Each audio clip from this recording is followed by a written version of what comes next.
Bismillahirrahmanirrahim. Assalamualaikum warahmatullahi wabarakatuh. Izin memperkenalkan diri.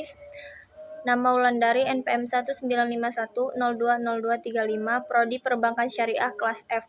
Di sini saya akan memenuhi tugas UTS Pasar Modal Syariah. Soal yang pertama yaitu jelaskan tentang pasar modal syariah dan instrumen yang ada di dalamnya. Sebutkan perbedaan dengan pasar modal konvensional.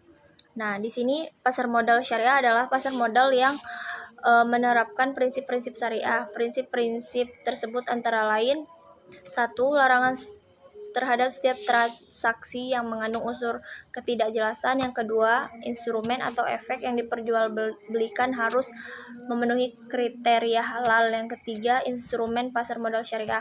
Nah, instrumen pasar modal syariah sendiri memiliki 3 sekuritas. Yang pertama, sekuritas aset atau proyek aset. Yang kedua, sekuritas utang. Yang ketiga, sekuritas modal. Nah, perbedaannya dengan pasar modal konvensional adalah tidak terkait pada kriteria prinsip syariah, sedangkan pasar modal syariah mengharuskan tunduk pada instrumen dan mekanisme yang berlaku dalam pasar modal serta tidak bisa dilepaskan dari ekonomi syariah.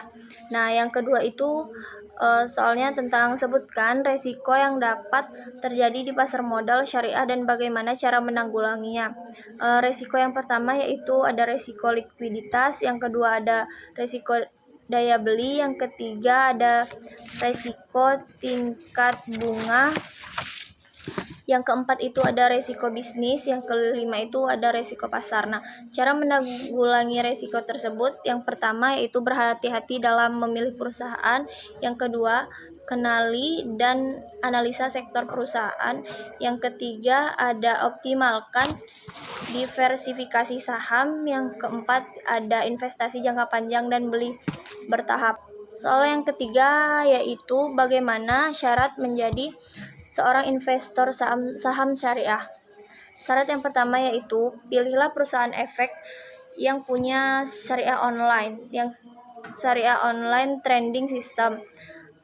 Yang kedua yaitu jangan lupa untuk membuka rekening efek syariah. Yang ketiga, pastikan kita telah terkonfirmasi sebagai investor. Yang keempat, transfer uang untuk modal awal investasi secara install atau SOTS. Yang kelima, kenali saham yang diinginkan. Nah, soal yang terakhir, berikan pendapat Anda pentingnya investasi Islam. Nah, menurut saya, jadi di dalam ekonomi syariah sendiri itu investasi dapat dianjurkan di dalam kegiatan muamalah. Tujuannya itu untuk menjaga harta yang kita punya yang nantinya menjadi produktif dan memberikan bagi pertumbuhan ekonomi bagi umat Islam. Sekian yang dapat saya sampaikan, kurang lebihnya saya mohon maaf pada Allah, saya mohon ampun.